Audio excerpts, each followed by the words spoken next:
Yazid কাফের ছিলেন কিনা? না, তিনি কাফের ছিলেন না, তিনি মুসলমান ছিলেন। ইয়াজিদকে লানত করবো কিনা? না, আমরা তাকে লানত করবো না। ইয়াজিদ ইবনে মুআবিয়া রাদিয়াল্লাহু তাআলা আনহু এই কাজে কোনো হাত ছিল না, এই কথাই ঠিক।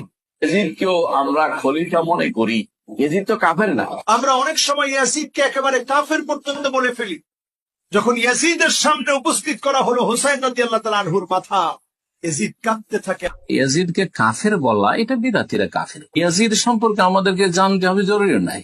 আমরা তাকে কাফেরও মনে করব না, যে ইয়াজিদের ব্যাপারে আমরা চুপ থাকবো। ইয়াজিদ ইবনে মুআবিয়া একজন সালেহ নেককার মানুষ, একজন ন্যায়পরায়ণ শাসক। তিনি প্রকাশ্যে মদ খেতেন, নামাজ পড়তেন না, এগুলো মিথ্যা। তিনি আমাদের দেশের রাজনৈতিক নেতাদের মতোই একজন শাসক ছিলেন।